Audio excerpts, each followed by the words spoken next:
నమస్తే. Welcome to our channel. నేను మిషాల్ని.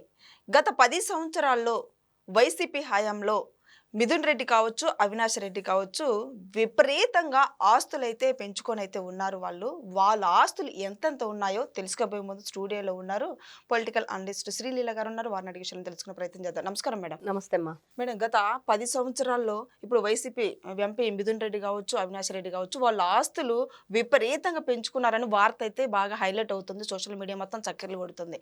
నిజంగా వాళ్ళ ఆస్తులు ఎంతంత ఉన్నాయంటే ఏం చెప్తారు మేడం? ఇక్కడ వైఎస్ఆర్సీపీ పార్టీ ఈ రోజున ముఖ్యంగా మనం గతంలో చెప్పుకున్నాం. వైఎస్ఆర్సీపీ పార్టీ వాళ్ళకి దోచుకోవటం, దాచుకోవటం, పంచుకోవటమే వాళ్ళ ధ్యేయంగా వాళ్ళ పరిపాలన కొనసాగింది 5 సంవత్సరాలు.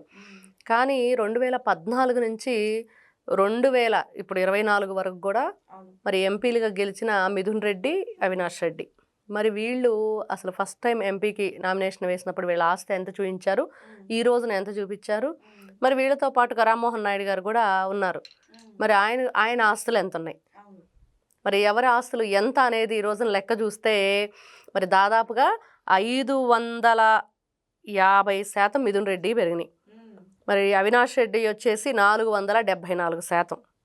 అంటే వీళ్ళు ఈ రోజున ఏదైతే కేంద్ర మంత్రి సిఆర్ పాటిల్ గారి ఆస్తులు, ఆయనేమో దేశంలోనే అత్యధిక మెజార్టీతో గెలిచిన ఎంపీ సిఆర్ పాటిల్ గారు, ఆయన ఆస్తులేమో తీవ్రంగా తగ్గిపోవటం. అసలు ఏం జరుగుతుంది, ఏం జరిగింది అంటే వరుసగా 3 ఎన్నికల్లో గెలిచిన వాళ్ళు వీళ్ళ ఆస్తులు ఏదైతే ఉన్నాయో వాళ్ళన్నీ కూడా ఏడీఆర్ కొంత ఈ లెక్కలైతే చూసింది సంస్థ, ఎవరెవరి ఆస్తులు ఎంత ఉన్నాయి, మరి గతంలో వీళ్ళు ఫస్ట్ ఎంపీగా పోటీ చేసినప్పుడు వీళ్ళ ఆస్తి విలువ ఎంత, ఈ రోజున ఎంత పర్సంటేజ్ పెరిగినాయి అంటే ఒక్కసారిగా షాక్ అయ్యే పరిస్థితి దేశవ్యాప్తంగా. మరి జగన్మోహన్ రెడ్డి తమ్ముడు చిన్న పిల్లోడు అవినాష్ రెడ్డి, మరి చిన్న పిల్లోడు ఆస్తులు చాలా పెద్దగా పెరిగిపోయినాయి అంట. మరి ఇంకో ఆయన చూస్తే నేను ఎంపీని, నాకు అసలు స్టేట్తో పనే లేదని చెప్పి మిథున్ రెడ్డి, పెద్దిరెడ్డి రామచంద్రారెడ్డి తనయుడు మిథున్ రెడ్డి, లిక్కర్ స్కామ్లో ఆయన కూడా ఉన్నాడు. మరి బెయిల్ మీద బయటకు వచ్చినట్లున్నాడు. ఇప్పుడు మిథున్ రెడ్డికి ఇన్ని ఆస్తులు ఉన్నాయంట, మరి పెద్దిరెడ్డి రామచంద్రారెడ్డి వాళ్ళ డాడీకి ఇంకెన్ని ఆస్తులు ఉంటాయి? ఖచ్చితంగా ఈ రోజున ఒక ఎంపీఏ చూశారు, మరి వాళ్ళ తండ్రివి. మరి గతంలో ఈ భూములు కొట్టేశారు వీళ్ళు విపరీతంగా, అటు అటవీ శాఖవి కొట్టేశారు, రెవెన్యూ శాఖవి కొట్టేశారు. అవి కూడా కోట్ల రూపాయల మేర ఆ కుటుంబ సభ్యులు కానీ వాళ్ళ రిలేషన్కి సంబంధించిన బంధువులు ఎవరైతే ఉంటారో వాళ్ళకి కానీ వాళ్ళందరి పేర్లు కూడా ఏ టైంలో ఎంతెంత రిజిస్ట్రేషన్ చేయించారు, ఆ భూములు వీళ్ళకి ఎలా వచ్చినాయి అంటే మేము కొనుక్కున్నామని చెప్తారు. ఇదేంటో కొట్టేసామని చెప్పాల్సింది కొనుక్కున్నామని చెప్తున్నారు. అంటే కొట్టేసిన భూములను కూడా కొనుక్కున్నామని చెప్పేంత ధైర్యంగా వాళ్ళు కొట్టేశారంటే మరి ఏ విధంగా వీళ్ళ గురించి మనం ఒక అంచనా వేయాలి. ఇంత దారుణంగా వీళ్ళు రాష్ట్రంలో గతంలో జనాల్ని ఎంత ఇబ్బంది పెట్టారు. ఈ కల్తీ లిక్కర్ తయారీలో మరి మిథున్ రెడ్డి పాత్ర ఏంటి, మరి బాబాయిని చంపిన కేసులో అవినాష్ రెడ్డి పాత్ర ఏంటి, వీళ్ళందరూ కూడా ఇదిగో ఇలా డబ్బులు ఈ రోజున ప్రజలందరూ ఏం చెప్పుకుంటున్నారు, వీళ్ళు ఖచ్చితంగా వ్యవస్థల్ని మేనేజ్ చేస్తున్నారు. కోట్ల రూపాయలు, ఈ రోజున వేల కోట్ల రూపాయల ఆస్తులతోటి మరి వ్యవస్థలను మేనేజ్ చేస్తూ కోట్లు కొట్టేసినాడికి బెయిళ్ళు, కోళ్ళు కొట్టేసినాడికి జైళ్ళు అన్న రీతిగా ఒక కోడెవడో దొంగతనం చేశాడనుకో వాడిని ఈడ్చి తీసుకెళ్ళి లోపలేస్తారు. వీడు కోట్లు కొట్టేసినాడికి బెయిల్ మీద ఎంత చక్కగా తిరుగుతున్నారు, లగ్జరీ లైఫ్ అనుభవిస్తున్నారు.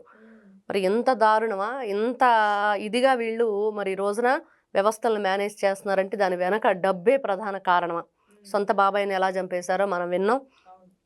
అతనితో పాటుగా 6 అనుమానాస్పదంగా ఏ విధంగా చనిపోయారు, మరి వాళ్ళు ఏ విధంగా చంపబడ్డారు, మరి అప్రూవర్గా మారిన ఎవరి దస్తగిరి మొత్తం అన్ని విషయాలు చెప్పేస్తున్నాడు. అయినా కూడా వీళ్ళని అరెస్ట్ చేసే పరిస్థితి అక్కడ లేదు. మరి ఇన్ని విధాలుగా వ్యవస్థలను మేనేజ్ చేస్తున్నారు. ఈ రోజున ప్రజలందరిలో కూడా ఇదే దస్తగిరి చెప్తున్నాడు. మరి అన్నీ కూడా పూర్తి ఆధారాలతో సహా చూపిస్తున్నారు. మరి ఎందుకు అవినాష్ రెడ్డిని అరెస్ట్ చేయట్లేదు, తండ్రి భాస్కర్ రెడ్డి పాత్ర ఉంది, వైఎస్ జగన్మోహన్ రెడ్డిని ఎందుకు విచారణకు పిలవట్లేదు, ఇన్ని రకాలుగా ఉంది. ఎంపీ మిథున్ రెడ్డి మరి ఈయన చూస్తే గతంలో ఎన్ని రకాలుగా అసలు కనీసం పక్క వ్యక్తికి రామ్మోహన్ నాయుడు గారికి కూర్చోయ్ అని అన్నాడు పార్లమెంటు స్థాయిలో. అంటే మర్యాద తెలియదు అసలు వీళ్ళకి, ఒక మంచితనం తెలియదు. మంచిగా మనం ఎలా జీవించాలి, మన జీవితానికి ఏంటి అర్థం, మనం ప్రజల ప్రతినిధులుగా ఉంటే ప్రజలకు ఏ విధంగా సర్వీస్ చేయాలనేది కూడా మర్చిపోయి వాళ్ళు ఎంతసేపటికి దాచుకో అన్నట్లుగా ఉంది. కాబట్టి వీళ్ళు ఇంత దారుణంగా వీళ్ళ ఆస్తులు ఈ విధంగా పెంచుకుంటూ పోయారు. జగన్మోహన్ రెడ్డి గారు పెంచుకుంటూ పోయాడు కదా, సంవత్సరానికి 250, సంవత్సరానికి 250, ఆ విధంగా వీళ్ళు కూడా ఆస్తుల్ని ఇష్టానుసారంగా పెంచుకుంటూ పోయారు. అంటే ప్రజల సొమ్ము ప్రజలకి ఏం చేయకుండా రాష్ట్రానికి అభివృద్ధి లేకుండా వాళ్ళు పెంచుకుంటూ పోయారన్నారు అనేదే వార్త. ఇప్పుడు ప్రజల నుంచి కూడా అదే వస్తుంది. ఇప్పుడు వాళ్ళని ఏమి చేయమని పంపించారు, అభివృద్ధి చేయండి అని చెప్పారు. వీళ్ళేమో వీళ్ళ ఆస్తులు వృద్ధి చేసుకున్నారు. అభివృద్ధి లేదు ఇక్కడ, రాష్ట్రంలో అభివృద్ధి లేదు, వీళ్ళ ఆస్తులు మాత్రం వృద్ధి చేసుకున్నారు. మరి ఈ రోజున ఆ వృద్ధి రేటు చూస్తుంటే ఒక్కొక్కరిదేమో 474, ఒకరిదేమో 550%. ఈ విధంగా వృద్ధి చేశారు. పాపం జగన్మోహన్ రెడ్డి చాలా కష్టపడ్డాడు. అయితే అది ప్రజల అభివృద్ధి కాదు, రాష్ట్ర అభివృద్ధి కాదు, రాష్ట్ర ఏదైతే ఈ పిల్లల భవిష్యత్తుకు అంతకంటే అభివృద్ధి లేదు. వృద్ధి మాత్రం వీళ్ళ ఆస్తుల్లో జరిగింది. జగన్మోహన్ రెడ్డి గారా, పెద్దిరెడ్డి రామచంద్రారెడ్డి, మిథున్ రెడ్డి, అవినాష్ రెడ్డి, ఇంకొకరా మరి ఇన్ని విధాలుగా వీళ్ళు రాష్ట్రాన్ని సర్వనాశనం చేయటంలో కీలక పాత్ర పోషించారు అనేది క్లియర్గా ఇక్కడ అర్థమవుతుంది, ఎంత దోచుకున్నారు అనేది. అవును. మరి జగన్మోహన్ రెడ్డి ఈరోజు ప్రెస్ మీట్ పెట్టి అన్ని మేము నింపాము అని అంటున్నారు మేడం. ఏంటి నింపింది ఇవేనా? ఖచ్చితంగా ఆయన అంటున్నాడు, మేము ఆ ప్రాజెక్టులు నింపాం, ఈ ప్రాజెక్టులు నింపాం అంటే, బాబాయ్ నింపలేదు, మీ పార్టీకి సంబంధించిన వ్యక్తుల జేబులు నింపారు, వాళ్ళ ఇక్కడ ఖజానా ఖాళీ చేశారు, రాష్ట్ర ఖజానాని. అక్కడ మీరు ఏ ప్రాజెక్టులు చేశాడు? 4 ట్యాంకర్లు నీళ్లు తీసుకొచ్చాడు, 2 సెట్టింగ్ గేట్లు పెట్టాడు, జలహారతి ఇచ్చేశాడు, ఆ ట్యాంకర్లతో నీళ్లు పోసాడు. ఆ రైతులు ఎంతో ఆనందంతో మా వాటర్ వస్తున్నాయి కావాలని అక్కడికి వచ్చేస్తే అక్కడ వాటర్ లేవు. ఏంటంటే గేట్లు కూడా పట్టుకెళ్ళిపోతున్నారు, అద్దెకు తీసుకొచ్చారంటే ఇంతకీ. అదంతా ఒక సినిమా సెట్టింగు. ఈయన పరిపాలనే సెట్టింగ్ అంటే దాంట్లో ఎన్ని రకాల సెట్టింగులు వేసాడో చూసుకోవాలి. మరి ఈ విధంగా సెట్టింగ్ వేసి ఎక్కడికక్కడే నీళ్లు, నిన్న ఒక వీడియో చూశాను, రోజా నిన్న ఓతగా అరిచేస్తుంది, రాయలసీమకి ద్రోహులు, రాయలసీమ ద్రోహులు అని చెప్పేసి. దానికి కింద ఎవరో కొలాక్ చేశారు ఒక వీడియో, హరీష్ రావు గారిది. హరీష్ రావు గారు చెప్తున్నారు, అరే ఆ ప్రాజెక్టు 2023లో జగన్మోహన్ రెడ్డి ఉన్నప్పుడు వాటర్ ఆఫ్ చేసేసాడని. ఆ విషయం వాళ్ళు తెలుసుకోవాలి. ఎవరున్నప్పుడు అక్కడ నీళ్ళు ఇచ్చారు, ఎవరున్నప్పుడు ఆ నీళ్లు లేకుండా చేశారు. ఈ రోజున చూసాం హంద్రినీవా జలాలు ఎవరు తీసుకొచ్చారు? నారా చంద్రబాబు నాయుడు గారు. మరి ఈ రోజున ఈయన అన్ని టీఎంసీలు, ఇప్పుడు ఆయనకి టీఎంసీలకి లీటర్లకు కూడా తేడా తెలియదు, 2 ఒకటే.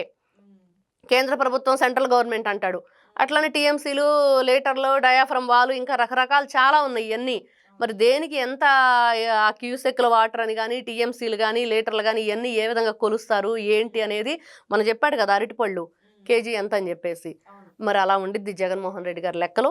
ఆయన రైతు ద్రోహి, ఒక రాయలసీమ ద్రోహే కాదు, రైతు ద్రోహి, రాయలసీమ ద్రోహి, రాష్ట్ర ద్రోహి. అది ఫస్ట్ వాళ్ళు చెప్పుకోవాలి ఆ మాట.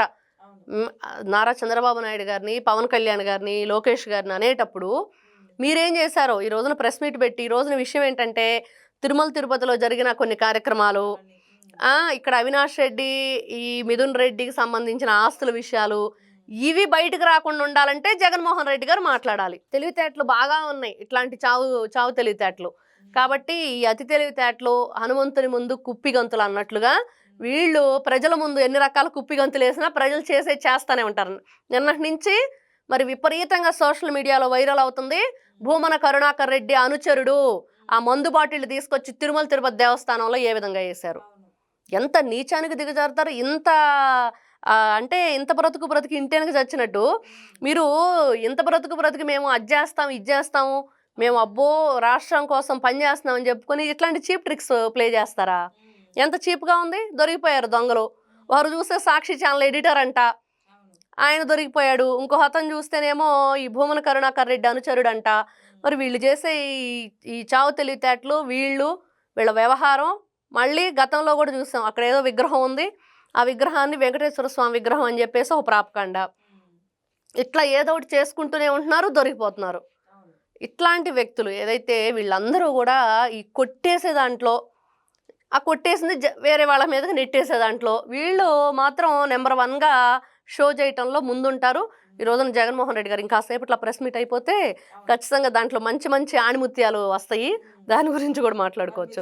అవినాష్ రెడ్డివి ఇద్దరి ఆస్తులు ఇప్పుడు జప్తు చేసే అవకాశం ఉందంటారు, ఎక్కడెక్కడ ఆరాధిసే అవకాశం ఉందంటారమ్మా? అంటే జప్తు చేయటం అంటే ఈ రోజున కేవలం ఈ భారతదేశంలో ఉన్న ఎంపీలందరూ కూడా 10 సంవత్సరాల్లో ఎంత ఆస్తులు పెరిగినాయి అనే దాని మీద జరిగింది. రామ్మోహన్ నాయుడు గారిది కేవలం 177% ఉన్నాయి. దీంట్లో ఇంకొకరిది కూడా రాశారు, అసదుద్దీన్ ఓవైసీ అని చెప్పేసి, అతను కూడా 488% అని చెప్పి రాసుకొచ్చారు.